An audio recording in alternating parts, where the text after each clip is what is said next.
time for yet another Got Something For Ya. We're excited to talk to you all about episode 3 of Survivor 48. As always, I am joined by my co-hosts Ollie and Phil, and we have a very special guest from Survivor and also, most recently, Beast Games. We have Sifu. Sifu, this is your second time on the channel. Thank you so much for being back. Thank you guys for having me. First off, amazing haircut. Beautiful. I love it. Thank you. You look good. But yeah, it's good to be back for sure. Oh, awesome. I know we're excited to talk to you about today's episode. Amy says it's always a fun time with Sifu. We agree. What's up, Amy? Absolutely agree. That's right. Good to see you again. Sifu, what do you remember the last episode you spoke to us about for last season? It was with Rome and I think Teeny, whenever Teeny had found or was like exposing his treasure hunt. So another great episode. That was a lot of fun to talk about. I'm excited to get into this one, which honestly, I gotta say, this episode left me feeling a lot of mixed emotions. Gotta admit it there. But let's jump right in. We start out with the aftermath of the tribal council. And I know that this is Mary, but the thing that I took away from this was Say basically talking about how she doesn't trust Justin and Cedric anymore. I don't have an image from that night of her, but I thought that knowing what happens later in the episode, actually like it's a nice beginning and end of that story. Right. No, I love this. I'm having some small connection issues, so if I'm cutting in and out, sorry guys. But I love this episode, and I think Mary, again, we'll get into this later for sure, but I think Mary is player of the episode for sure. So I agree with that. Mary is doing amazing things, and I love her relationship with Say. I know we're going to talk about that even more, but it makes me so happy. Roy says that Say's got to go. No, Roy. Sorry, respectfully. No. Thumbs down. Sorry. Right. Sorry, absolutely not. Matthew, I'm so happy that you brought this up. I had a similar thought. And look, this is someone that I am very, very, I am invested in Say's game. However, when I saw how she approached talking to Cedric and Justin about the fact that she felt like she was on the outs of the last vote, despite things going in the direction that maybe she could have expected, I was a little surprised. I also was worried that she might be expending some grace in this conversation. And I think that it's I think she's very, very lucky that she's working with people a little bit older and wiser than her, because I think that someone else who was also 28 and 29 might have taken that as contention and been like, oh, wow. So after we just got on a good vote together, you're coming back and telling me that I tried to deceive you. I'm upset. But at the same time, I can see where Say's coming from, right? Like, sure, the vote went the right way, but at the end of the day, she feels like she burned her idol for no reason. And she feels like that could have been avoided through better communication. So, it's an interesting sort of, I see where she's coming from. I'm a fan of hers. However, I don't think that was the best way to maybe bring it up. But lucky for her, I don't think that it was, too, I don't think that it burned her too bad, but I was the same way. I was like, oh my God, Say, just be happy that it's not you, it was Kevin. It's okay. So Phil, do you think that Say wears her heart like on her sleeve a lot, or maybe it's very difficult for her? Maybe she's come from that environment of like, hey, we say how we feel. Yes. And you know what? Right. Yeah, I do. I think that she is a very hard on her sleeve individual, hard on her sleeve player. And it's interesting, right? There are some people that get through the game by deceiving and being okay being deceived. I think that Say actually plays a very loyal game. And, we're going to get into it here, but I think that is exactly what saves her in this episode. Is that, emotions aside, sure, she might blow up at you, but she's only doing it because she truly feels loyal to the people that she tells that she's loyal to, and I think that is someone, for me, I would enjoy playing with someone like that. It's like, okay, you can get emotional with me, you can blow up at me here and there, but at the end of the day, like, I know that our pact is a true pact. Right. And what you're hearing is pretty much the honest truth. Yeah. Yeah. Yeah. She like that. definitely cares, and I think she cares about Right. the people that she's in the game with. Even Mary, even though they're on opposite sides, we know that she cares about Mary even as well. So I feel Yeah. like when working with a person like Say in the game, as long as you like understand where this person is coming from and how they choose to play the game, and you're like, okay, I know that we may differ on some of our approaches, but as long as we can still work together, like I think Right. it's really again, I agree with what you said. I think that she is very trustworthy, a trustworthy member of the alliance. Did you guys know that there were other tribes? That is so funny. You would forget, right? Yeah. So I felt watching this, it was, and for me coming from 45, season 45, it's the Lulu, right? It's the Lulu tribe. I mean, because a lot of things on 45 that we did as Reba, as the winning tribe, they didn't show. And luckily they started like posting things on YouTube. And so you can Right. kind of see some of the behind the scenes, but they didn't show. So we are kind of getting that effect. And that's with the 3 tribe dynamic here. So hopefully 50. Never mind. Anyway, We're with you, Sifu. I promise we're with you. yeah. But anyways, I think that's what we're feeling. I do enjoy the other people I've seen though. I think it's going to really make for a crazy merge. But I think it's also cool because we're going to still get to learn more about them and see where their stories go. I have to say, I'm kind of tired. Thankfully, last season, 47, we didn't really get it. But you're right. In Sure. other seasons during the new era, we've seen it's been a pattern that we've seen one tribe in the very early stages of the game going to tribal council again and again and again. Right. And I feel like it has an effect on all the players in the game. You have the people who aren't going to tribal council who once it gets to that point where they have to start going, they go hard. Like we see that. We see other players who kind of take a back seat and they don't know that they have to kind of start going harder when they start going. Especially this episode, when I saw that the Green Tribe went back to tribal council, I was just kind of like, I had enough, like I love them and I just wanted them to have a break from it. I did like getting to know David here. I liked getting to know him a little bit more about his relationship and how he plans on using the prize money if he is to win. So I like that we get these moments because we unfortunately we don't see them quite playing to the full extent quite yet.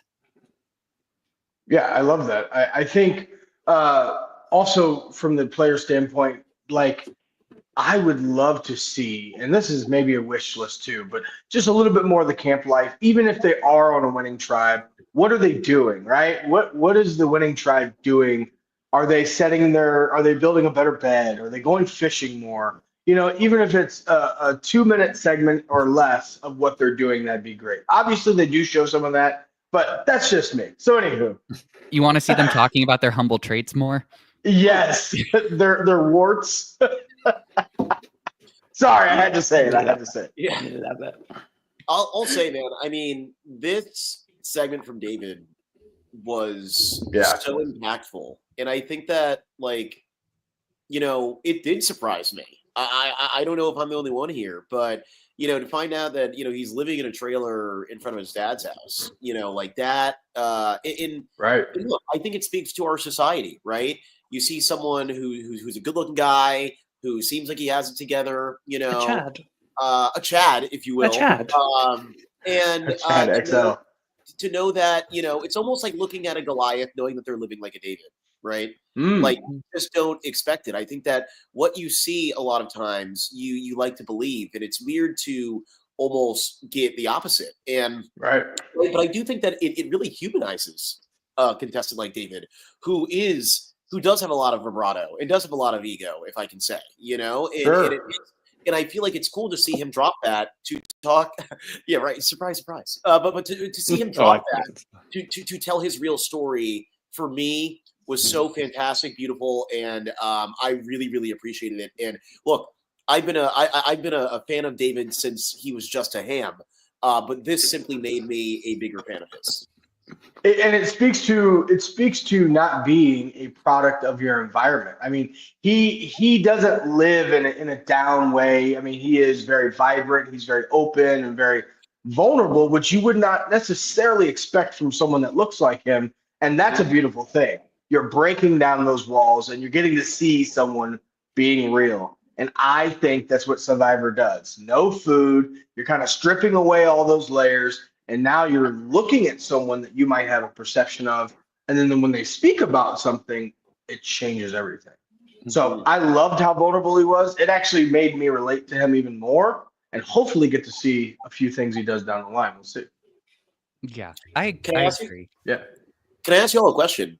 Do you think that this story is going to hit at a final tribal the same way that it impacted us at home as as audience members? If he gets there, of course. I don't think so. Yeah, explain, please. Yeah, so I think at Final Tribal, they're going to start looking for gameplay, right? They are starting, I think what I'm seeing is it's less about what I've been through and a personal experience. It's going to be less about that, I think, and then more about how did you play this game and navigate what you've been through to get where you're at. So obviously, I think it'll throw a little bit of a wrench in there and twist some of the heart or pull at some of the heartstrings, but I feel like it's going to be how he played and how he treated people rather than his story. So he can for sure remind people and kind of bring it up, but I think he has to play a game that's going to be strong and honest and own every move he makes. Right. Outside of his story. Yeah. Outside of his story, for sure. I would agree with that. I also think he's already sort of talked about his story with people in his tribe already. We saw him talking to Kyle about it and everything. So I do have a feeling if he were to get to Final Tribal Council, it's got to be more than just a reminder of what he's come through. I do like Amy said, no more humble traits. I'm with you, Amy, 100%. And also, this is really, people are hard on David online. That makes me very sad. That's a shame. Well, it's easy to be a keyboard warrior. I will tell you that. Something that I learned coming back from Survivor was stay off of Reddit. But that everybody has a perception of you from their screen or the couch. But when you're out there and you're honestly being vulnerable and you're being outspoken and knowing hundreds of thousands of people are going to see it, not hundreds of thousands, millions of people are going to see this. Yeah. Whatever they say, all right, that's what they say. But as long as he doesn't let that get to him, I'm on Team David for sure. And the people out there talking stuff on David, go play Survivor. Anyways. I know what the real is this week. Anyway. Imagine having anything you've said about David. Wouldn't there? Yikes. Ollie, Lord. Can I just say, me and him are becoming very good friends. I wore this today just for him. So did you all see his comment on our last video? I'll just it was good. What did he say? So you didn't see the message you sent me this morning. What was it? Love you, David. No, I will tell you all later. I've been enjoying it. He's one of the people that I saw him at the Survivor event in New York City a few weeks ago, but I was I was afraid to go up and introduce myself. But now I feel like I could go say hi. Right. Anyway, so Ollie, I know you brought up the next image. I have to admit, I totally forget. Besides the ending of this episode, the little other intricacies of everything else. What is it? Just a reminder of their alliance, Charity and Mitch? Go ahead, Ollie, please. No, obviously this is a little later in the episode, but how I structured this was just did each try because it's easier. Yeah, perfect. But obviously, Mitch and Charity are solidifying themselves, and this is where they kind of want to start building an alliance and a majority. And from here, they're looking at who they feel like they could work with, and it ends up being Kyle and David. So obviously, Mitch kind of proposes that idea to Kyle. So now kind of Kyle and David are almost in this very middle position on their tribe. So that's where this interesting dynamic on Siva is going to be. Where did they kind of go? Because they've kind of got everyone now on their side, and one of them has an idol. So Okay. that's the interesting. interesting thing with this tribe. We also, I think that it also just highlighted, Charity is no longer out on an island by herself anymore, which is ironic because she's very literally on an island. But okay, it's just to see, her and Mitch find common ground. And for me, like, it was so great. It was more than the game, right? They sat there and you literally saw Charity say, she goes, I just like you as a human. Like, I just like you as a person. And, Jeff told us that this was a season of duos. And I think that we've just got another one. I think that Charity and Mitch are a true duo that is going to move forward. I mean, we've been seeing it for a couple episodes now. And in the last episode, it was interesting because it was almost used as a way to look at Mitch as possibly being on the outs, where David was seen saying, hey, we should watch Mitch. He's over there talking to Charity. And it was clear that Charity, honestly, was nothing but a bit of an albatross on that tribe, someone that you wouldn't want to be seen next to because, the stench gets on you. And it's interesting to see how things have developed in this episode here, simply with time. I think one of the greatest things that can happen in this game is just that you don't go to tribal for so long when you're in the tribe portion of the game, because, time itself can just leave so much room for things to flip and flop. And Sifu, I bet you can speak to this firsthand. Yeah, I mean, something I want to speak to is actually the friendship bonds that I don't think show as well as they are, like, from sitting and watching it and being out there. So there could be a deeper relationship that you may not be experiencing from watching it, but it's happening, and it's going to be influencing the votes and the way people move and the duos that you mentioned and that Jeff mentioned. And that's probably what it is they're getting to know each other deeper because that's all they have is time and spending it with each other. So I do like these clips. I think it's a good reminder that, okay, everything's moving in each individual tribe. There's a lot of things going on. This is our reminder to keep an eye out for what is happening, who's talking to who.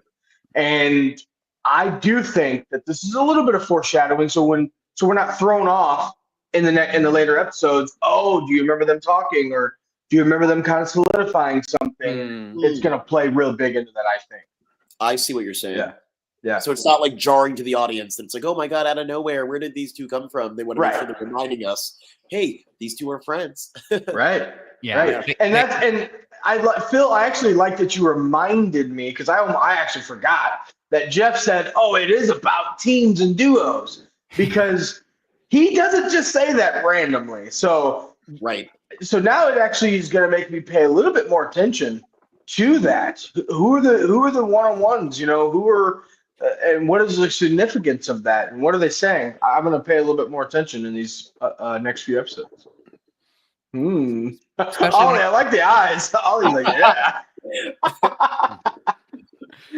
Especially when it comes to like a storytelling perspective. I mean, Adrian reminds us that there is a tribe swap coming up. So Adrian wonders, at first when I saw this, I was like, OMG, could Kyle and David flip on Camilla and Chrissy? But after the journey, and now next week being the swap, I just think everything is all false hope for Mitch and Charity, which is another interesting take. But I do think that I do think it will build to something, whether or not that's them actually working together or not. They definitely set the stage for their relationship moving forward as some sort of a point of the story. Totally. Right. And well, listen, we did see a little clip of something happening, right, from the next week. And I'll have you know, in season 45, I was gung-ho to leave my tribe for a minute. But guess what?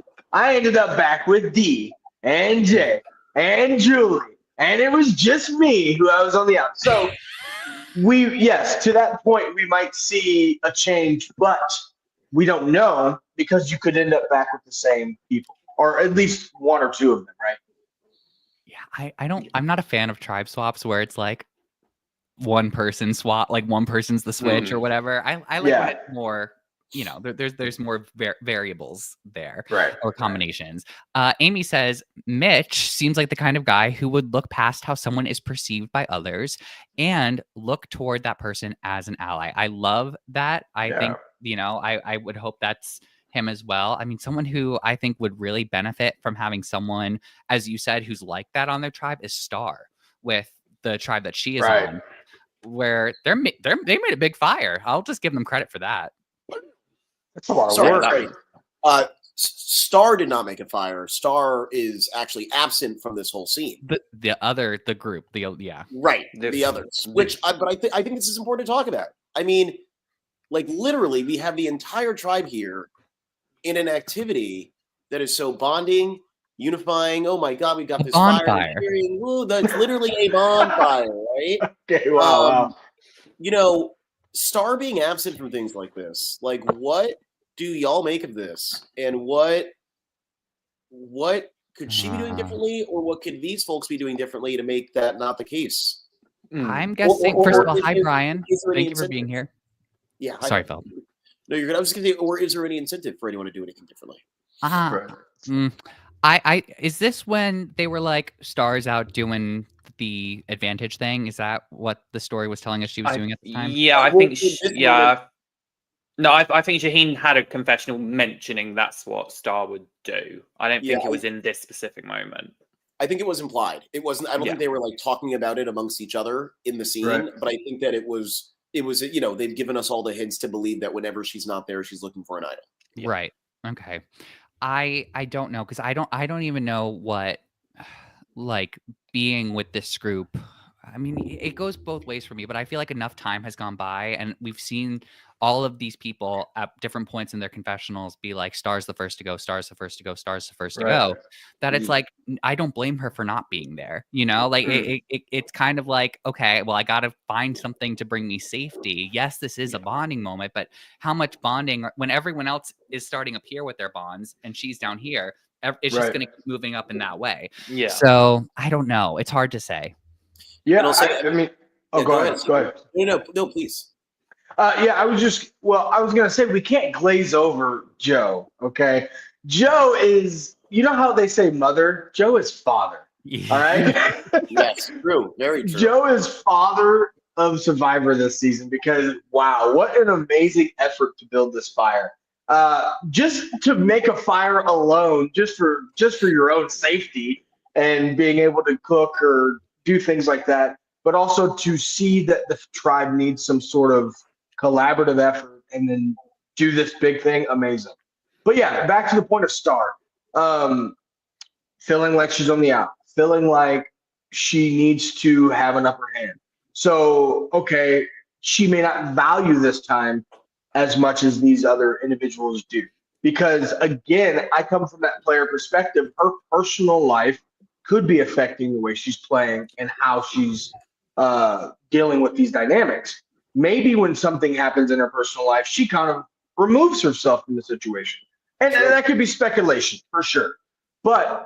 And that's kind of what I'm feeling, though. She removes herself. This is the best way to process and then re-enter back into it with some sort of a plan or some sort of an idea.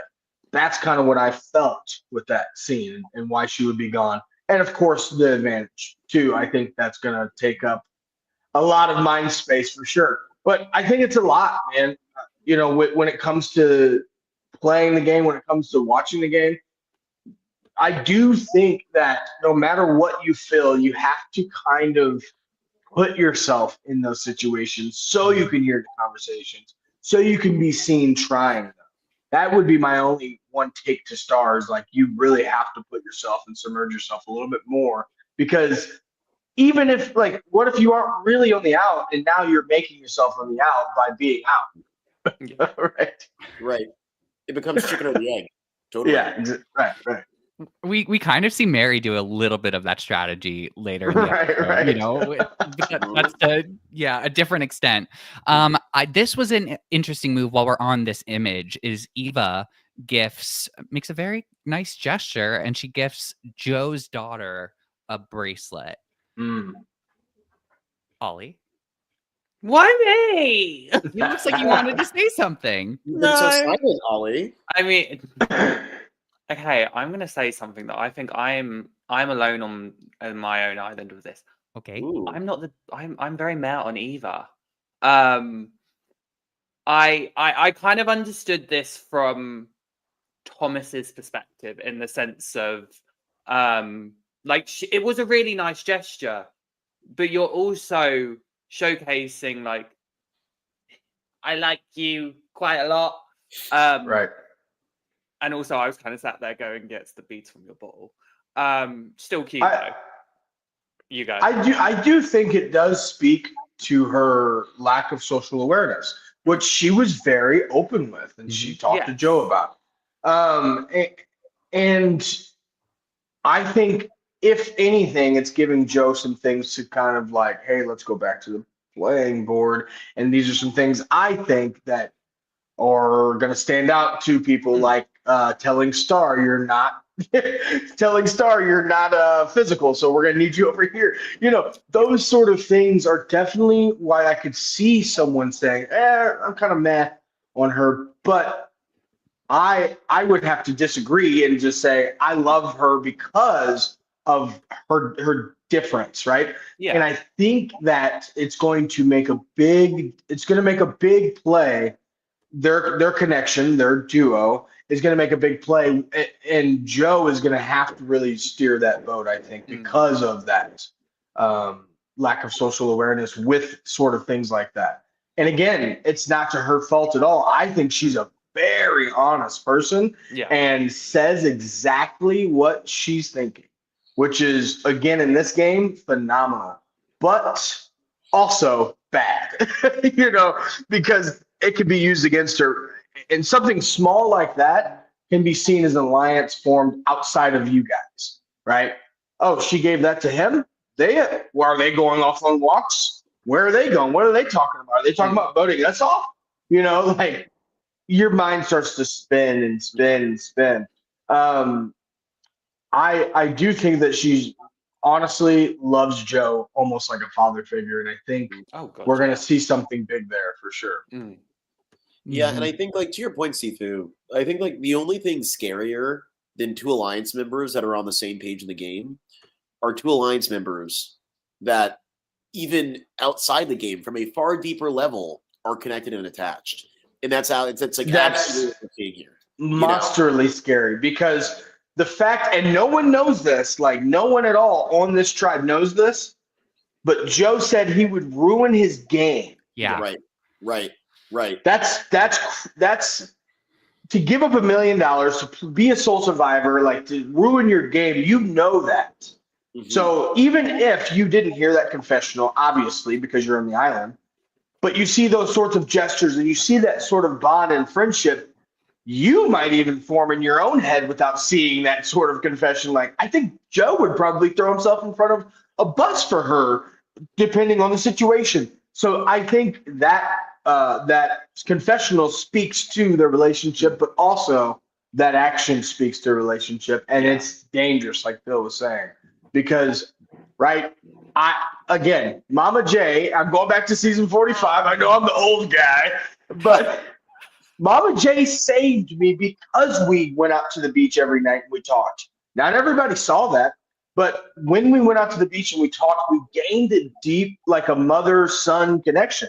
So on one of the tribals, they're like, let's vote Sifu. She's like, hey, we'd still be in the water in one of these challenges if we didn't have physical attribute, someone with physical attributes to help us. And she fought for me. And I'm like, okay, she didn't have to do that because she's definitely tied with Dee and definitely deep with her. So why would she even combat that? Because it's deeper than that. It's a connection that we built outside of the game. It's like, I really enjoy Sifu. I really enjoy the connection. He is strong for sure, but also I can see him as more than just a player. So it's a pretty cool dynamic for sure. I miss season 45. I know. I do too. I found myself watching it the other day. Sorry, I know this is not on the show, but I found myself watching it the other day for the first time in a while, and it was really fun to watch back. Just a different perspective, it was really cool. So that makes me happy to hear. Sometimes I know people, sometimes we talk to former players and they talk about how difficult it is for them to watch their season back, but I'm glad you have that relationship with for sure. I like Jay in the so okay. We do know that Thomas and Shaheen we don't see Shaheen do it, but Thomas says in confessional that he and Shaheen sort of made like eye contact during it. Jay feels that their reaction was kind of overblown since they already knew that Eva and Joe were close. Jay, I see what you're saying. I do feel like when you are in this type of a game, you are pointing at every little piece of evidence. Yeah, you are. Everything. But I see what you are saying. Yeah. I don't think it was more. I wouldn't say it was overblown from Thomas, though, in the sense of like when you look at his dynamics, he's closer with Bianca, and I think he sees what Eva is doing in the sense of like Joe will fight for like say they get rid of Star. Well, Joe will fight for Eva to stay right over Bianca, but Thomas won't want that. So I can kind of see why Thomas is looking at it like. But also, I just love my evil gaze. So, by the way, the black eye is doing wonders for his branding. He looks like an evil villain. James Bond. The black Bond villain. Very James Bond villain. Like I kept saying it. I said the best thing that happened to him was that black eye. Like it is branding him. He looks so villainous. It does. Even this shot right here is kind of iconic. Yeah, he really looks like he's explaining to you like how he's gonna murder you because he's like in the mafia. Right. He's but I want you. Have you guys noticed something? He picks up on. Obviously, he's got a twist to himself, but he picks up on other people's twists. Like, oh, did you hear how, spicy that was? Like, he definitely is in tune with players playing hard. And I think that's going to come into play too, because he'll be able to call them out, switch it up, twist it on people, and be like, I know something you don't know, and this is how they did it. And I love that. Even whenever he pitched to Shaheen, which I just learned how to say his name from his TikTok. He taught everybody, which I love about him. He was like seeing that he's playing hard, and so there's multiple levels of how these people are willing to play and be perceived. And I want to say that he's picking up on all that. So hopefully something spicy comes of that. We'll see. That's how you survive. But that could just be my evil plot. Yeah, I was about to say that could just be me wanting some tea, some craziness to happen. I don't know. I'll say this just to throw Shaheen a little bit of credit too. Shaheen is also so tapped in, to hear him like explain the dynamic on his tribe where he's saying, so we have the California girls, and then Thomas has Bianca, and then Joe has Eva. I'm the only one that doesn't have a duo. Perhaps I pick up Star. Like, and by the way, it's ironic because I remember that whole confessional. I was like, oh my god, this is when he says that he's officially going to pick up Star. And he goes, and Star's on, in the way they cut the confessional, like a line before he would be like, and that's why I'm going to align with her. And instead it was like, and she's off doing her own thing, and it's kind of weird. And I was like, no, that's not how I thought this whole thing was going to end. Like, genuinely. I was watching with my friend, and I was like, see, he's going to talk about how they're going to get aligned. And then he didn't. And it was like such a weird thing where I was like, oh, okay, I guess Star is just straight up on the outs. Yeah, it felt like the editors did kind of know what they were doing there. It's like, this is the part where you think that they're going to create a thing. Instead, we get this Eva kind of does this like reach out to Star. And Adrian, I really like your comment. That's very funny. But Eva sort of does this reach out where I have to find my notes, but she wants to start to like get, I don't know. She's trying to, she knows that she's like enemy number one to Star in this case. So she's trying to possibly bond in a way where maybe it takes the target off of her a little bit. And kind of just like throws out the names of Thomas and Bianca. Yeah, well, and to start, right, she knows that she's the only person on the tribe that Star is not told about her advantage, right? So she goes right up to her and says, hey, do you have anything? Did you find anything? I feel like you might have found anything. And it's such a, in my opinion, it's a, you want to confirm what you already know. I do believe that she already knew that Star was not with her. And in a weird way, she was like, I need a reason to be able to be like, oh, well, Star, you lied to me. And so she almost tried to bait her into that, which is so ironic because without realizing it, Star baited her into giving out a name, which is that is the funniest irony because it's Eva trying to get one on Star And Star ended up being able to get one on Eva from sloppy play. And you get this moment here where you have Star going up and saying, hey, she said your name. And from the start, Thomas was already not really loving what he was seeing from Eva with her relationship with Joe. So again, it is interesting now. And this is why I do say, and look, obviously this all happened before a swap, so what's it good for? But I think it's so interesting that, Matthew, you're right. We have not seen enough on Purple and Orange, but what we are able to see from this episode is that there is movement. These dynamics are not so stale that things are going to stay, even forever. You are seeing shifts on Purple, and you are seeing shifts on Red, and the shifts on Purple look just like this. Yep. No, that's well put. I think there's something here in this scene that could play out later as well. I mean, we don't know. What if they went to tribal? We don't know what that looks like, but I can guarantee you it's not going to be clean cut like everybody would think.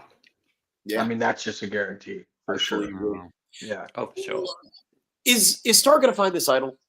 And I hope so. What the actual heck is going on? Is she going to find this idol? We are on episode 3. It is so weird. Well, imagine if she gets swapped to another beach. Like, I don't know. That is my that has to be a thing. stipulation. We have never in the new era seen a beware advantage get found and not get solved before swapping or merging. So, and we have had so many instances where they find it last minute, and I'm wondering if they're going to do that here. They didn't want to waste time in the episode, but like, there's a part of me that's like, is she just not going to find it? Like, is that the storyline here, that she never finds it and just doesn't have a vote for us? Like, it's unprecedented waters. It's possible. She could wish on a shooting star, though. But terrible. I know, guys. I'm never doing stand up. Sorry, technical difficulties, guys. It's good. It's good. But yeah, that would be pretty cool to see. Not for her, but it would be pretty cool to see how that's navigated, right? Yeah, for us, yeah. Because would you use it now as a fake out, or or something like not everybody knows what. Well, it almost seems like everybody knows what they look like, but. It could definitely be used to her advantage if she's smart with it. I imagine that it would be very difficult to go to another tribe with, let's say, a larger group of people. Star was on the bottom of Loggy, being like, oh, this is great. I was on the bottom of my tribe. I can't wait to work with all of you. By the way, I don't have a vote. Like, that is nightmare scenario. Yeah. Nightmare to say the least, yeah. Definitely. But let's go back to our friends on the green. Sorry. Yeah. Mary. It's so fun. I love this. I love this scene. So fun. This and is so fun. I'm happy that they highlighted the fact that both of them were having fun in this relationship. Yes. Yeah. So they did a great. Oh, sorry. Go ahead. No. I'm just gonna say I missed last week.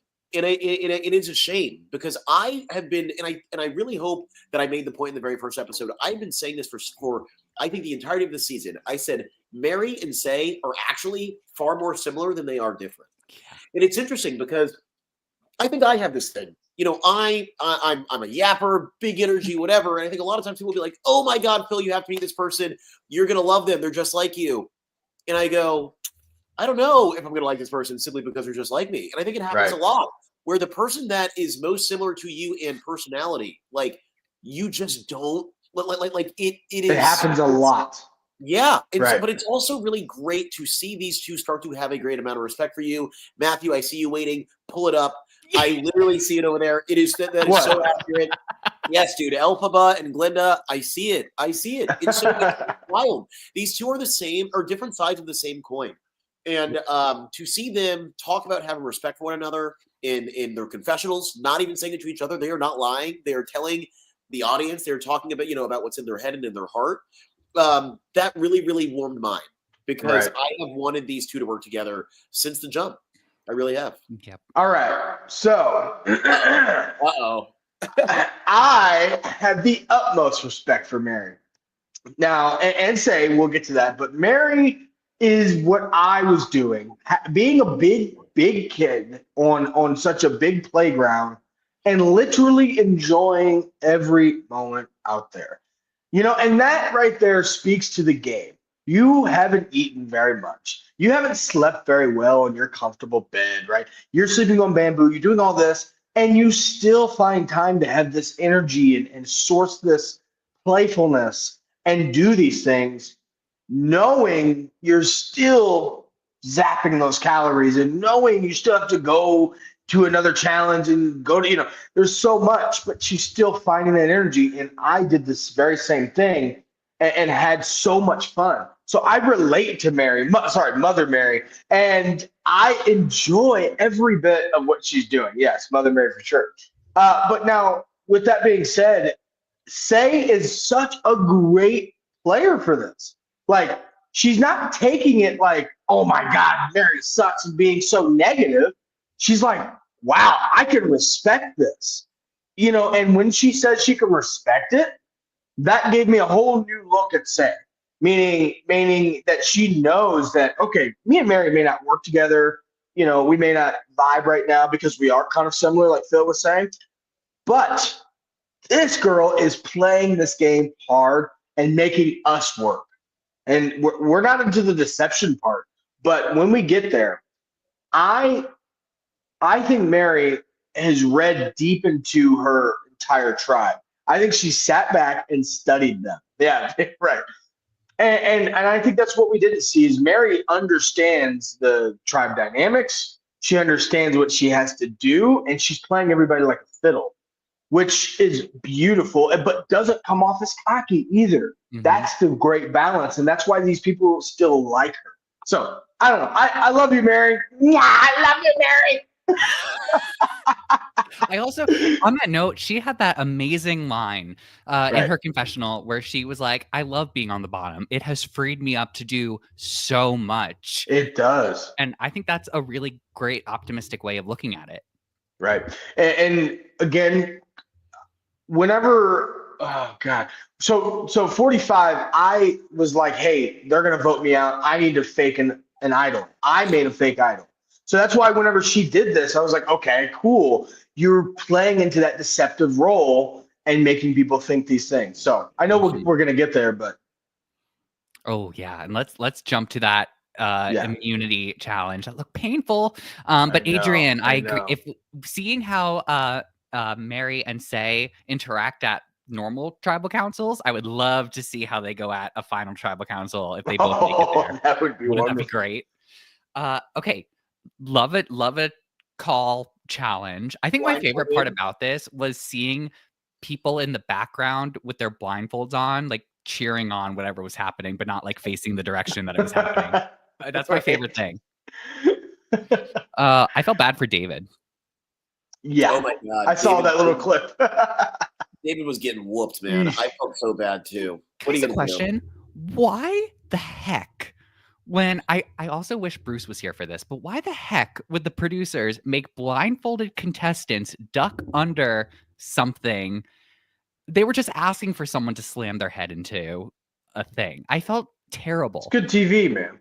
That's sure, but I'm sure they also didn't want a medevac. That's good TV.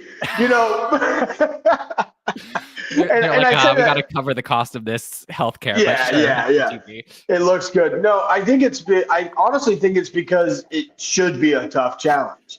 This is Survivor, and they want you to know that, okay, you're blindfolded, but it should be a really difficult thing. Maybe not everybody agrees with that, but I think that's why, But it also does suck, if someone was to be medevaced, of course, it would be very bad, But I mean, honestly, I'm with you, Sifu. That's the point of this challenge. The point of this challenge is to see people get banged up. Like, and the idea is that you will not be moving so fast while blindfolded that you will literally take yourself out of the game. If you remember, the only time that someone has this is the truth, from my memory, the only time that someone has truly gotten like seriously hurt in a challenge like this was on season 30, Dirty 30. And honestly, it was not even the result of someone running super fast and hitting their head or anything. It was when they had that drawbridge going up that fell and hit man, I wish I remember the contestant's name, but it was Mike's number one ally at the time, and she started bleeding, and I remember she had blood all over her blindfold, And but it had nothing to do with someone moving really fast and bumping their head. It was more like they have these pulley levers, and Right. the lift was dropping down so fast. Yeah, it was that was too much. But I had fun watching this. Adrian says Kelly. Yeah, it was Kelly. Yes, it was Kelly. Thank you, Adrian. But I do want to highlight Joe was running through this thing like he built the challenge himself. So it's interesting, right? Like he isolated the path he had to take before putting that blindfold on. Yeah. Kept it in his mind. Yeah. When Jeff said go, he just followed that path. It was pretty cool. Yeah. I mean, let me tell you, if my building's on fire, I want Joe saving me. Yeah. Me too. That man knew the roots. Because he would be speaks to his profession, navigating though. his space without Exactly. his sight. Yeah. Yeah, it speaks to his profession. I mean, it speaks to what he does as well, which is it was phenomenal to watch because I was cringing like as far as him potentially hitting something. I was like, wait, he's fine. Okay. I was like, this is crazy. Yeah. Go ahead, Phil. I was just going to say, to Adrian's point there, memorize the course. What's interesting, I want to know, back in the day, they would take measures. It's my understanding they would take measures to make sure that the contestants did not get the best look at the challenge to be able to memorize it. And so I was wondering, seeing Joe's performance, I said, did they do something different here, where they maybe allowed them to get a better look than they used to in the past? Because it literally felt like he memorized it. But then again, I mean, look, he was the only one to really have that advantage. So clearly, it wasn't like they let them take too close of a look. I do wonder if they changed it for that reason of making it as safe as possible. The idea of just kind of like, all right, here's the things that you will probably run into on the course. They do give us a walkthrough, and they may have just done a more thorough one for this. Yeah. And as far as like medical and things like that, I mean, yeah. It would be, an interesting twist, obviously, on TV, have someone medically evac, but it is a serious thing when you have a contestant injured, and this is easy to injure yourself. I mean, even with the collar, it's really tough. So they probably did a really good look over, and I think some people have a photographic memory. So, Adrian, I like this point here about Cedric using times. I'm with you. I kind of knew what he meant by 6 o'clock, but to be blindfolded and to turn, you have no idea what direction you're facing. Yeah. So he needed to stop calling out times. I was like, what is that? It's yeah. I mean, there's nothing we can say to that one. Yeah, true. Very true. And then the Green Tribe loses. I was like, are you good, man?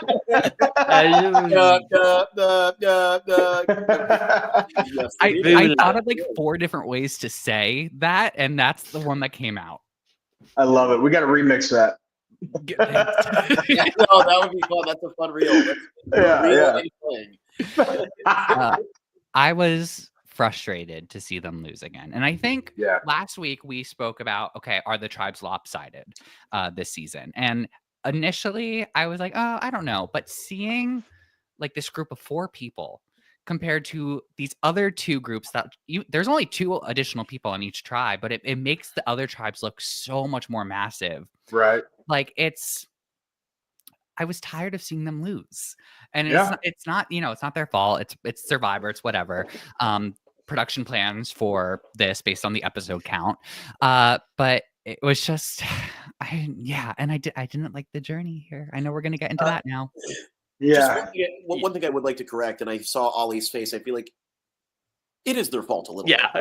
To say that it's not their fault, that is releasing quite a bit of agency. Like, yes, the tribes are put together. We have seen tribes overcome their initial stature comparatively to others. Right. It is their fault. I'm sorry. I do think that we need to stop doing that. I'm sorry, but wait. I don't think that it was so.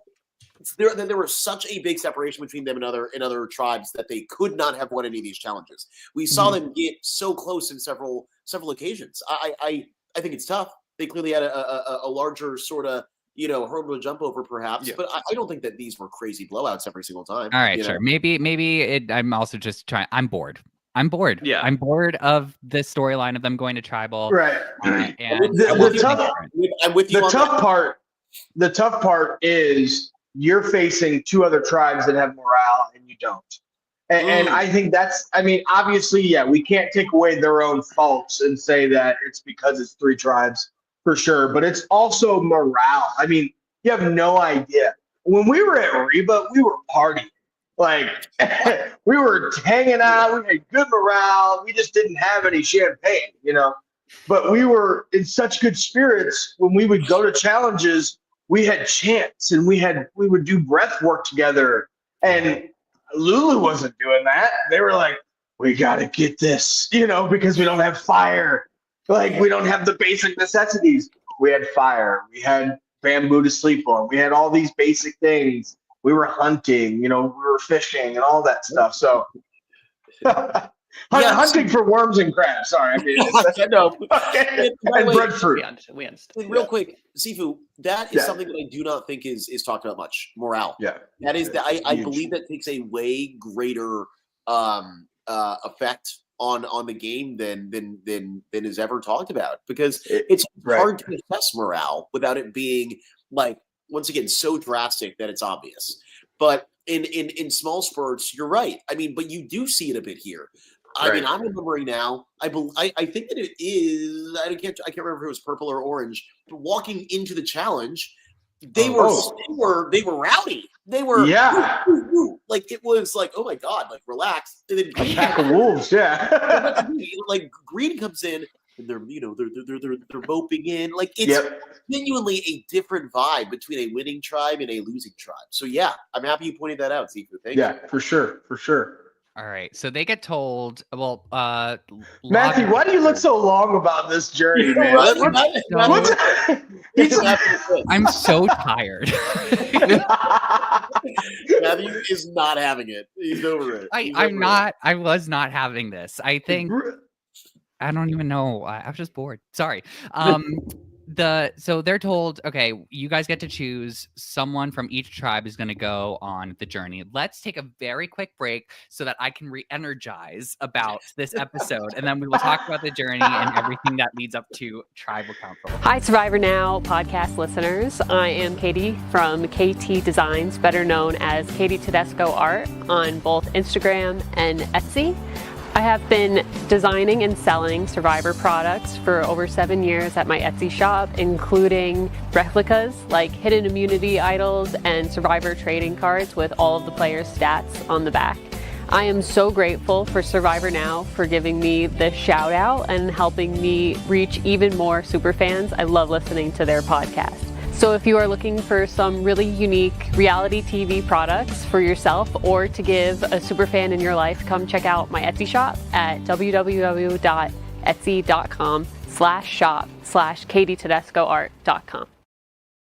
All right, let's talk about my favorite part of the episode. We have the journey that I actually found. I will say I did like the activity. I actually very much like this.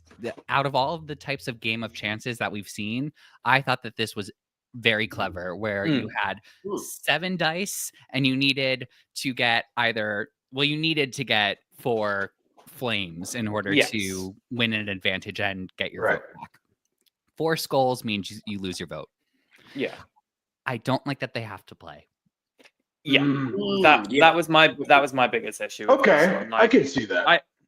I think because it's chance and I think it's forced, I think that's where I know if I was on the island, there probably would have been a confessional from me that would not have been aired, but it would have just been me telling the producers to F off with that. But in the sense of, because it's chance, I feel like for me, you should have that option because it is such a game of chance. The fact that it's forced, it's like you are forced to risk your vote on chance. So that's why I understand part of why Matthew didn't like this journey. But I agree. I liked the challenge. I thought it was fun. Yeah, I do think it speaks to the luck aspect of Survivor for sure. And maybe that's where the producers are coming from is, hey, this game is still, to get to the end, there is a little bit of luck that you do need to have for sure. The forcing it is a little bit. So okay, for for 50, would you guys take away journeys if you had the opportunity? No. If it's 3 tribes, I would not. I would not take away journeys, but I think it's the specificity. I would not take away journeys, but I would allow contestants to decide whether or not they want to risk their vote. That's the idea. That in my opinion, that is the whole. That's where I was headed. Yes. Can I also say in this situation, because how it's been is obviously if someone chooses to go on the journey and they want to go on the journey, then yes to this. But where 2 people didn't actually get the chance, they got picked by other people to go. They didn't actually say like I wanted to go. I think that's maybe where it's those little things. Yeah. I could definitely see that, because going on this, you're completely 100% chance. It's brand new, so you really got to learn it, and you got to really hope that you have luck on your side. I will say, it seems like with something like this, I know that they didn't have the choice last time either, but especially with the game of chance, I think that production was worried that people would just select not to play, because game of chance, they have they would. I don't think anyone would have played at all. I think it would have just been a lost journey. But again, they could save it by giving 2 chances, 1 physical, 1 luck or something. Yeah. Can I throw something out? I'm putting on my producer hat. Okay. Let's go. What I think would be really interesting is 3 people arrive to a journey. They have a game like this, a game of chance, and they say 2 out of the 3 of you have to play. You all talk and decide which 2 are going to go. If you cannot decide, by the time the sand reaches the bottom of this timer, all 3 of you will be forced to play this game. And so it's not that everyone automatically is forced, and then there's a discussion of, oh my god, I really I need to have my vote tonight. Please not make me play. You're also seeing gameplay too if you do that. You're seeing who's going to. Yeah, I like that. Okay. Good, Phil. It adds. Let me talk to some people, Phil. No. It's just that little bit extra bit of agency, but to your point, Sifu, I do think that this game is like intentionally about luck, and that is, in my opinion, like I do think that there should be some luck-based games. I am not someone that believes that Survivor should be 100% agency-based. I think that there should be some things out of your hand, but I think that in something being out of your hands, like to get to that place, you should have had to make certain decisions. So it's Pickle says that, Phil, that's a really great idea. I agree. I think that's awesome. People shouldn't be forced to play, especially so close to tribal. Amy says, I was disappointed that the players didn't share info or interact much. At least we didn't see. I feel that we didn't. This was the second time that I remember that the same thing, Amy. I was like, they didn't really like get to know each other. It seemed like. Right. So Amy, I will say they probably did. It was just probably not as important to put in there. So. Yeah. And then we have to congratulate Camilla, who is the only one to get that extra vote. And she chooses to show her tribe because she was like, Mitch shared his thing, so I have to share mine. I was like, you don't have to, but right. I do think that was a good call, though, and I think it's interesting. People talk about it all the time. On any given season, there's almost a vibe or an unspoken agreement of how everyone's going to play, right? There's an unsigned but signed contract where everyone's like, okay, this is what we've all agreed to. And if on her tribe, if the vibe is, hey, we come back and we are honest about what we found, we are honest about what we did, and then you're the first to break that, then you're the only one on the outs. And it's like, okay, she, like everyone else came back here and was very forthcoming. Camilla was not. And so it's a shame because I wish that she was able to do something else, but I think it was tough. And to Amy's point here, I actually think this is a great point. Camilla got to see the reaction that Mitch got and the aftermath of that. So like she kind of knew I'd be okay. Yeah. Amy, you're awesome, by the way. Oh, Amy's fantastic. Right? Amy, I love Amy. So then, Amy, thank you so much for being here. Then Bianca tells the tribe a lie, but then goes to her number one, Thomas, and is like, I don't have a vote. I have not heard anyone talk about this. I really, really, really want to hear you guys' thoughts on this. I don't think that I have caught on to something, crazy niche. I'm just so surprised that people have not spoken about this. Thomas came back and delivered a lie that was, I had three choices. I could play a game, I could risk my vote, I could win, get an advantage, lose my vote, or I cannot play. That was an option. We see now Bianca got to go on the journey and realize that there was no option to not play a game.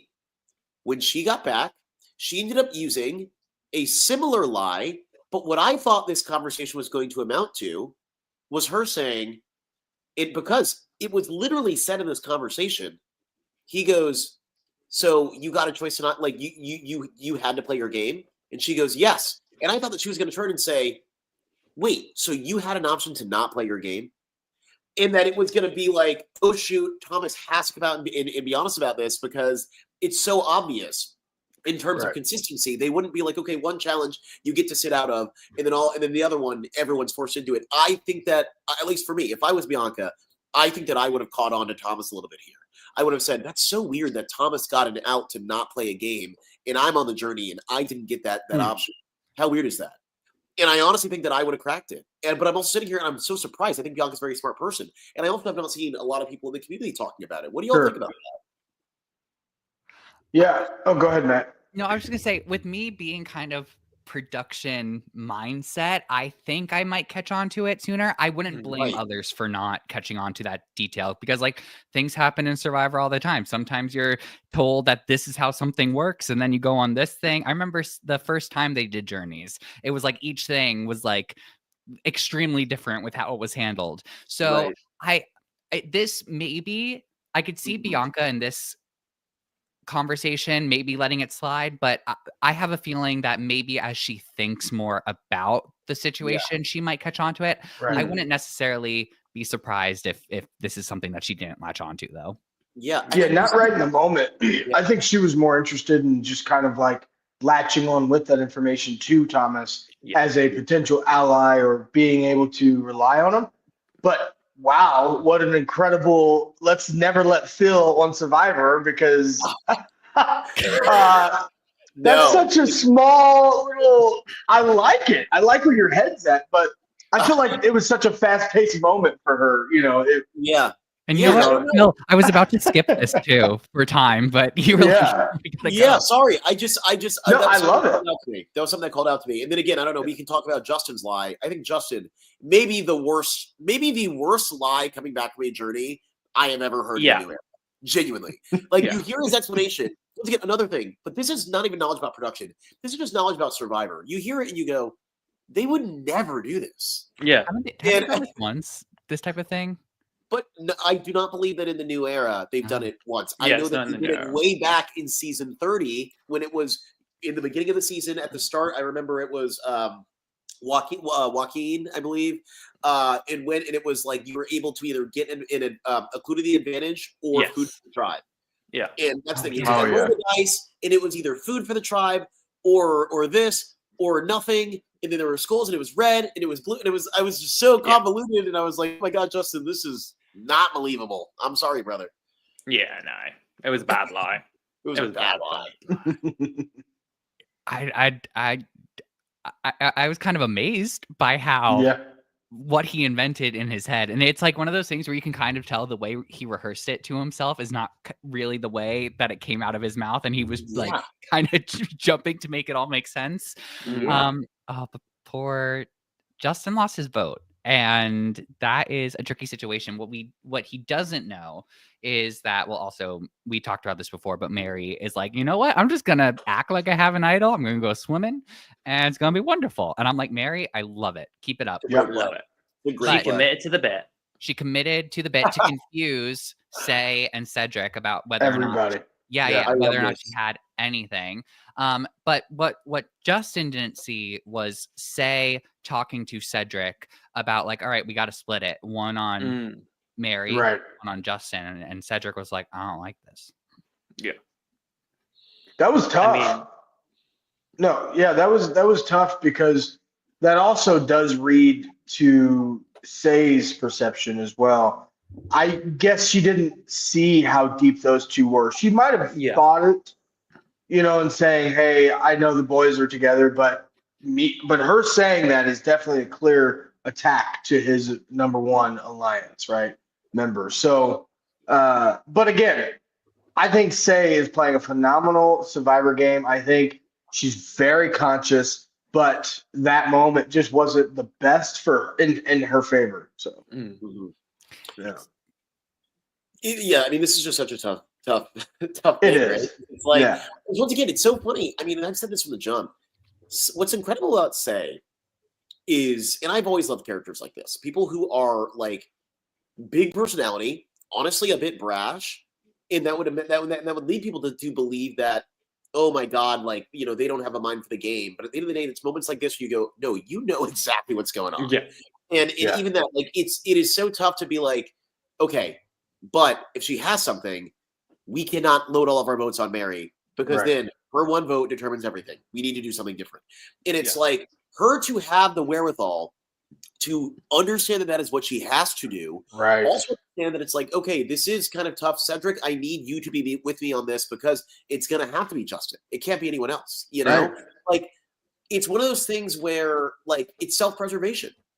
And is it a good move? No.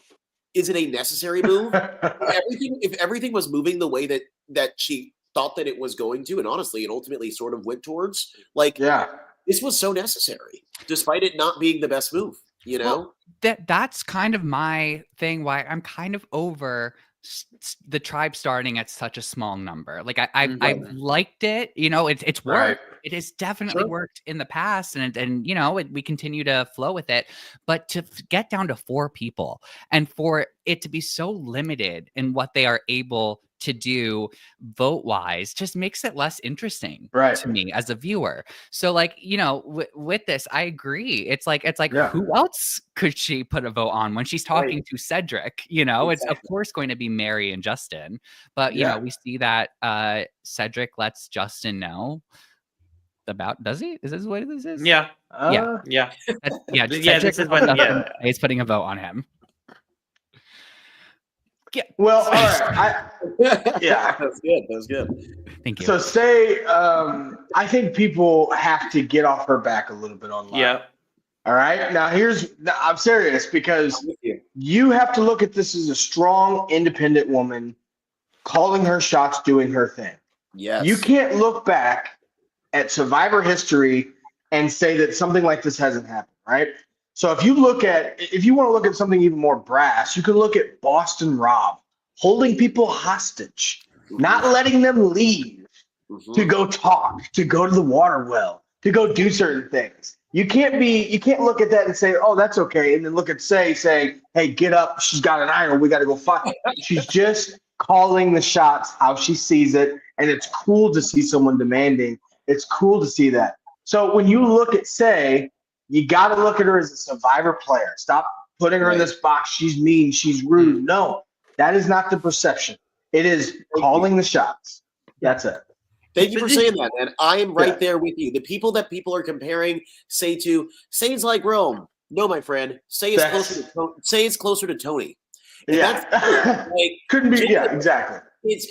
And look, maybe that's a little gas, but it's like the point is. But I get it. Yeah, the point is that's what she leans more towards. Yeah, I genuinely believe that she plays hard as all heck, and then she cleans it all up the next day, and she can actually trust in her loyalties, which can allow her to play a little bit sloppy because her loyalties are true. That's how Tony played.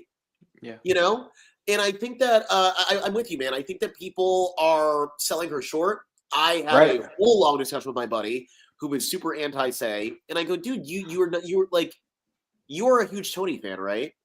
Tell me how, and I sort of just walked him through. I said, let me show you how, in my perspective, Say's moves remind me a bit of Tony in some ways. Do you remember when Tony was rude as heck to XYZ. Do you remember when Tony was sloppy up and down the island? Socially he's sloppy, but he is a good thinker for the game, and he's a good player. You can be socially. Tony literally was telling the whole entire world, she's speaking llama. Like, he was serious. He wasn't just joking. He was serious. Exactly. Yes. And so you have to look at that and say, okay, are we putting Say in this box as a society? We should not. Let's look at her as a player, not just this person that's rude or outgoing. I think you have to peel back the layers, man. And you're right. She is leaning more towards Tony. So anyways, I had to say that because I had to say that. Guys, let me just put this out there. Sifu will never have a stand-up comedian, anything. I will never have that circuit under my belt ever. We did that joke week 1, Sifu. Don't worry. Oh, that's okay. No, I'm so glad you said that because I really like Say. I like Say a lot this season. And Top Council happens. Oh man. Oh wait, How sorry. much time do we have here? Before, and when you said hostage, it made me have an aha moment, Ollie, about Australian Survivor. So just a reminder to everyone, we're covering Australian Survivor also. So join us Thursdays at 10 p.m. Eastern if you are watching that season as well. Good plug. That was a great plug. Thank you. Yeah. A lot of hostage talk. You found that. That was good. Tribal Council. I knew when Say said that thing about Mary's off swimming, I knew Mary was like, haha, it worked. I've got you. Right. Gotcha. Right.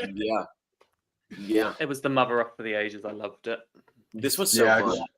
Yeah, Mary was just reading the room and playing the room at the same time.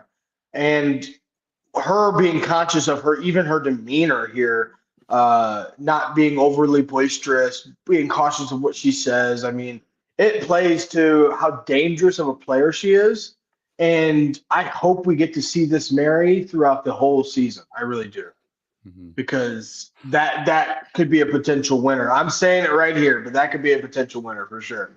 I agree. That's why I picked her first in the draft. I agree. But she could have been out here. Like, it didn't end up working what she was doing. She got 2 votes. And if it wasn't for Shot in the Dark, which was incredible. She would have been out for sure. But the savviness to be able to think of all this just to get, where she needs to be with them is important. And okay, Shot in the Dark. Would you guys keep this?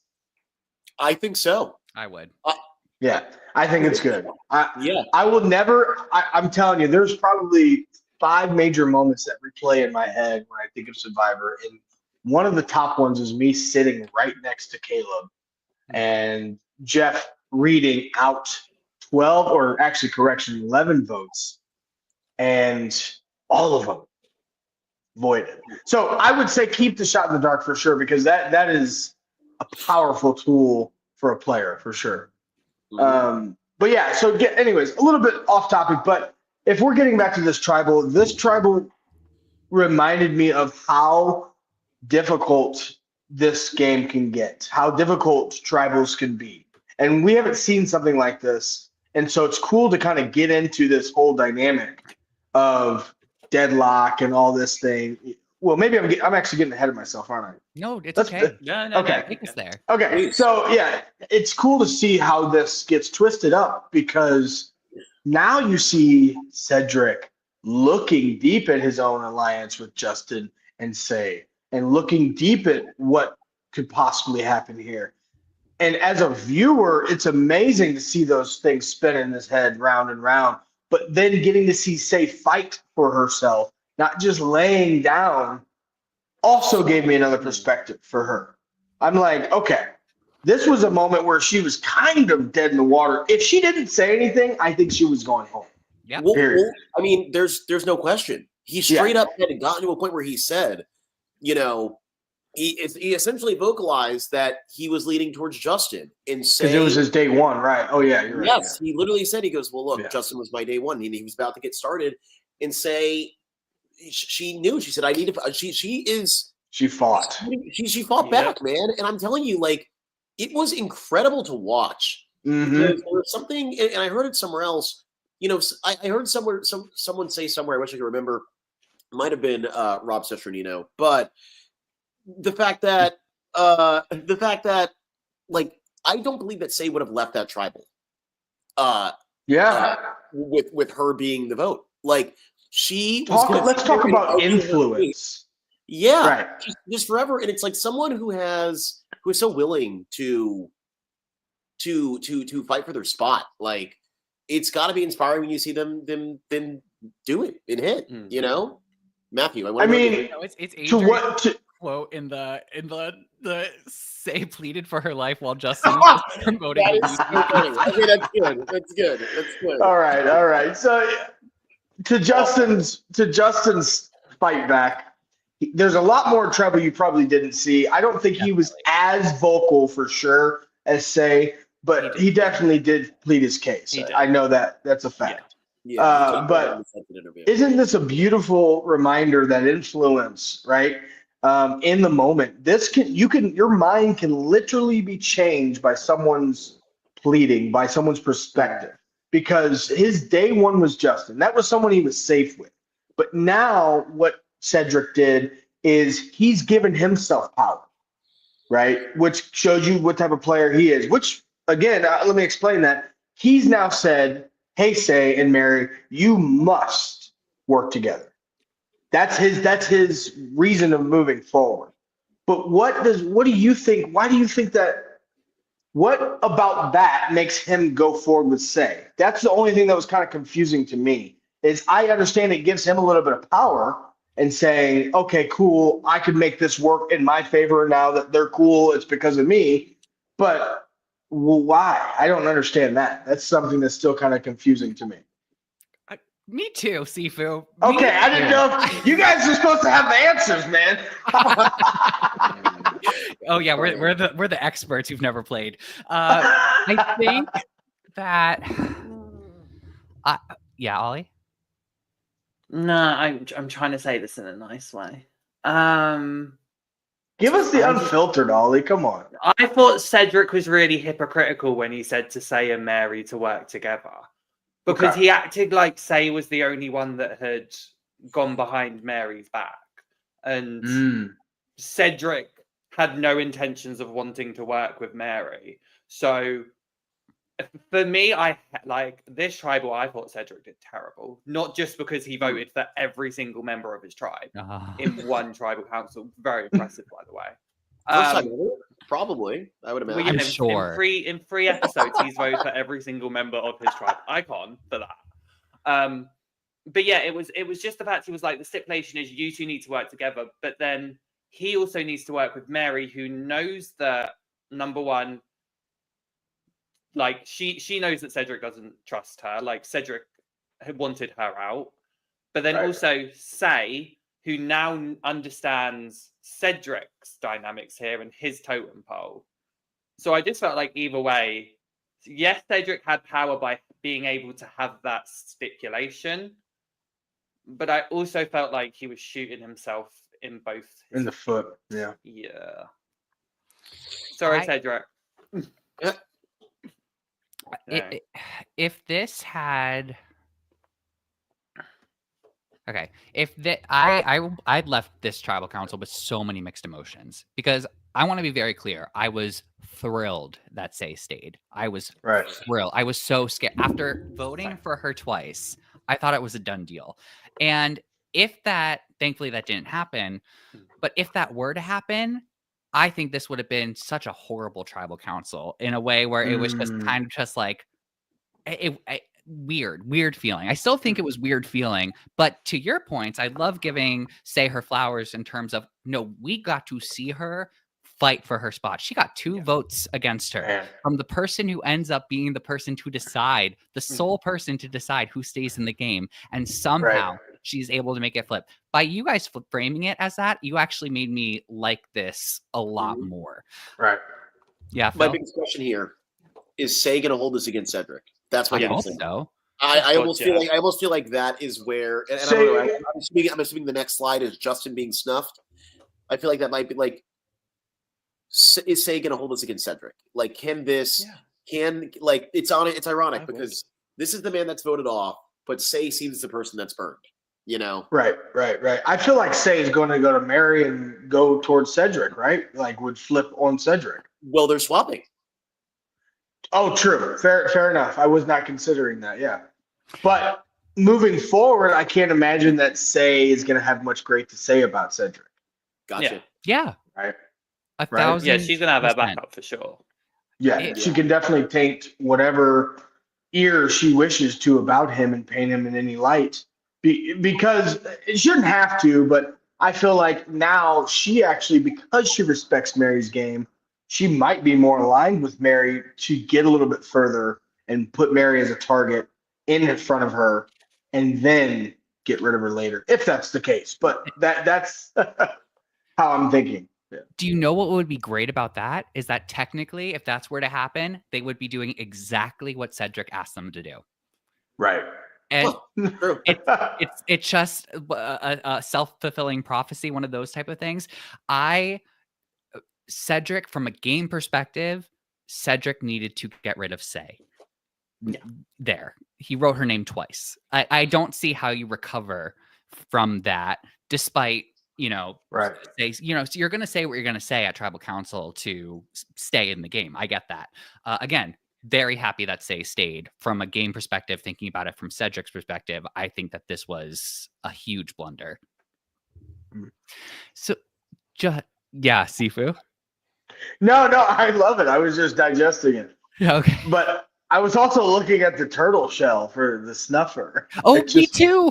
Yeah. I love it. For some reason I didn't notice that whenever I watched it. So that's really I didn't like seeing these big corporations taking homes from turtles. It's really upsetting. But Justin, do you guys remember last week? And I was like, Justin could win. That did not age well. Did not. I never really thought that, this is no dig to Justin, but I never thought he could win. I think he could probably get to merge and stuff, but I feel like, and I say that because his energy has shifted more of listening and not saying much and being outspoken, and so he was seen more as a number, or would be seen more as a number moving forward. So I think that's also why they chose not to show much of him fighting back, as he just didn't have that energy as much as Say did as well either. So I also do think the story of Say finding her way back into the game, I think that in the edit, I could see them making the choice to highlight that way more. Could you imagine Say at a final Tribal Council? Like, I would have my popcorn. I would have everything ready. I'd be like, you know what I mean? She is going to cut some people, for sure.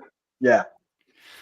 All right. Well, Justin, the pizza got stale. Yeah. I was trying to think of a nice send off. You got the same career in comedy as me. I love it. See, yeah, who am I to judge you, Sifu, on those after that? I'll give it a 6 out of 10. Thank you. Yeah. Oh, 6. I think that's better. I'm curious to see what has been happening in the online space. So let's jump over to our next segment with Ollie. The tribe has posted.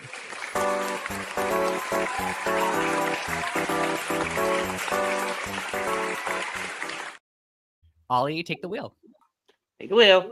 As you know, we have the tribe has posted, where I go and search through everyone's social medias and creep on them to find all of the tweets, the Instagrams of the week, and see which one speaks to me the most. I have to bring this first one up of Mary, just because I thought it was the most iconic tweet of the week.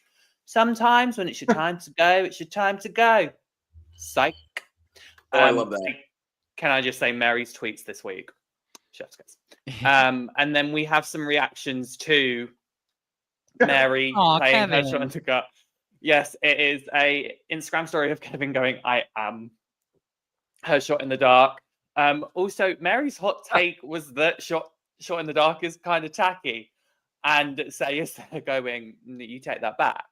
That's And then another one from Mary, which is production hiding in the nooks of tribal council when I play my shot in the dark, which is hilarious.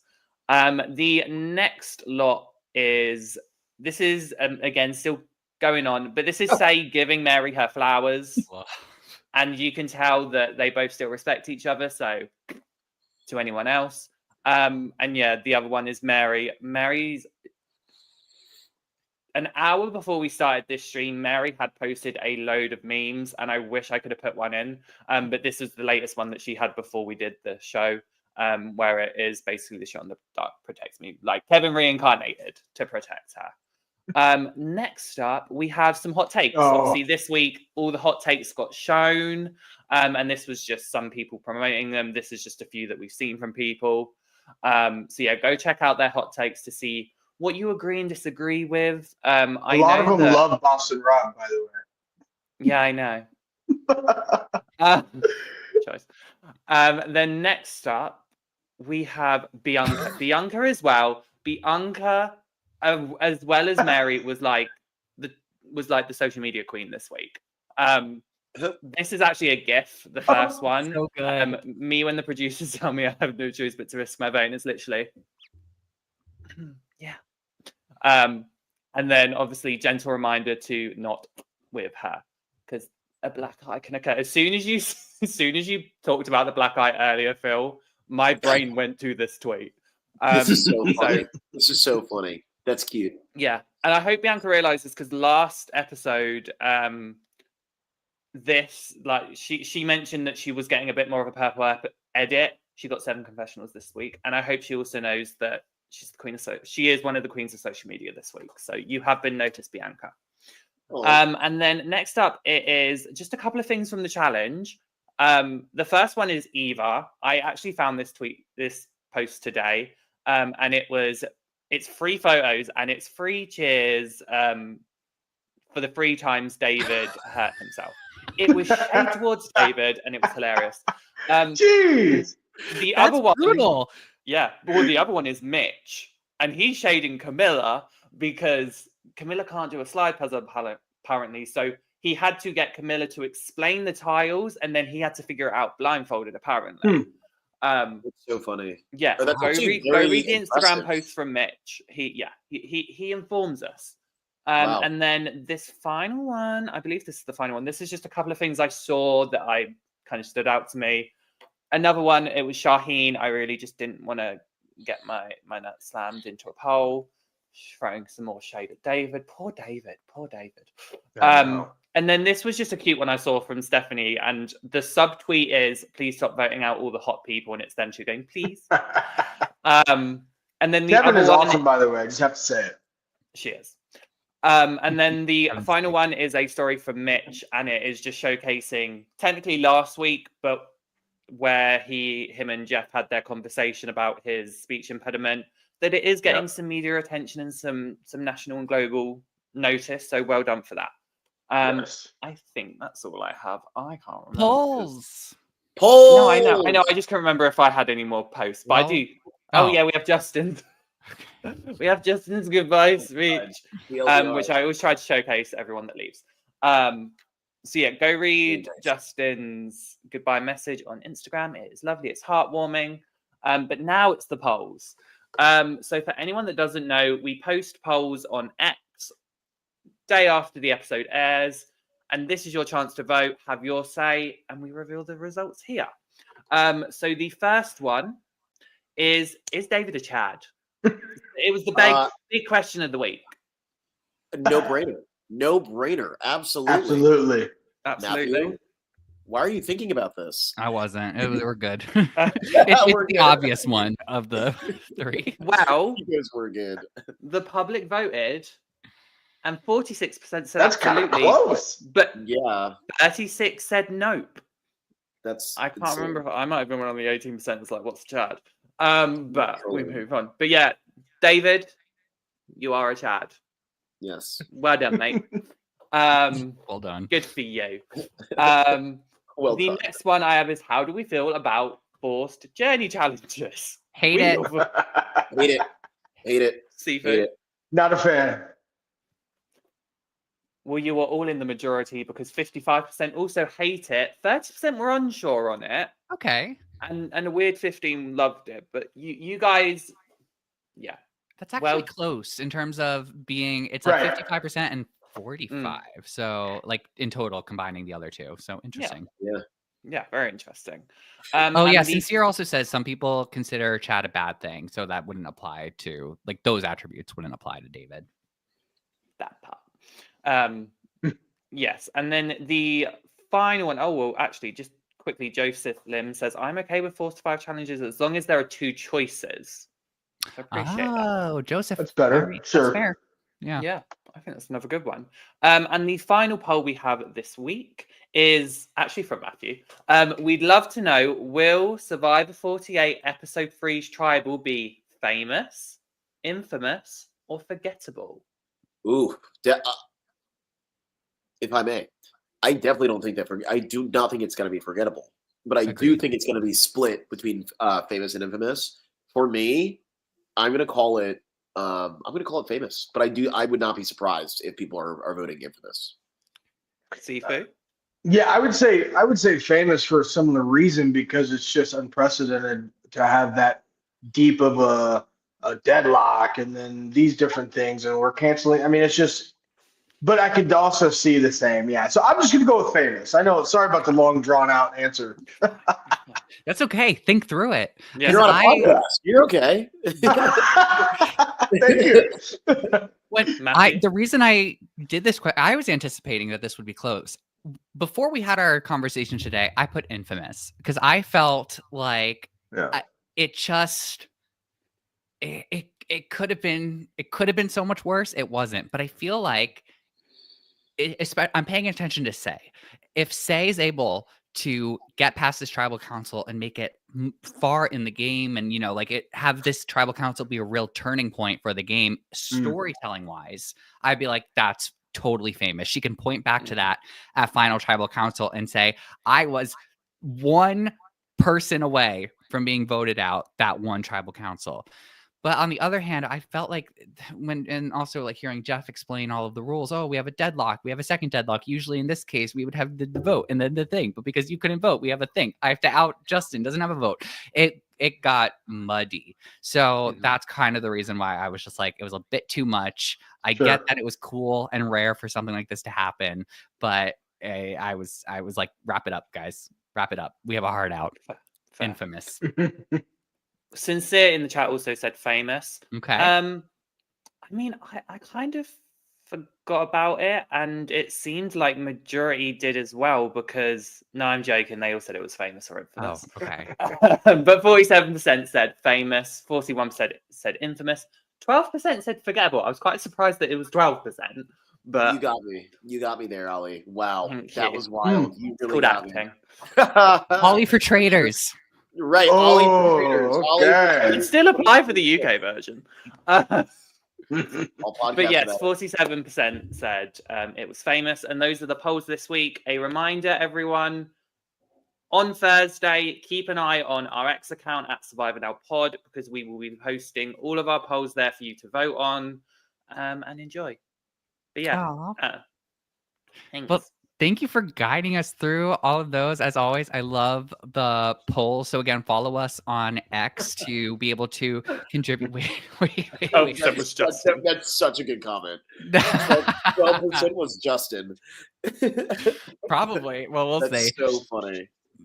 So I just again want to close out by saying, Sifu, thank you so much for joining us again. Thank you all. Appreciate it. I love it. Are you? Is there anything that you would like to plug while you are here? I mean, just follow me on Instagram, see what crazy things I have going on. I am enjoying being a father. My kid turns 1. It's crazy roller coaster. It's worth every minute. And kid turns 1 next month, and I'm just excited. So just one day at a time with that, and every bit of it is just a beautiful journey. So that's awesome, man. Yeah. We're so thrilled for you. We love having you Yeah. on here. So again, just thank you for joining. Ollie, Phil, always a pleasure. We will be back next week to talk about episode 4 of Survivor 48. And as always, to all of you in the live chat, you make these episodes so enjoyable just to be able to talk to all of you about your thoughts on the episodes too. So thank you so much for spending your Saturdays with us. With Thank that, you guys. we are going to sign off for today, but we will see you next week when we talk about episode 4 of Survivor 48.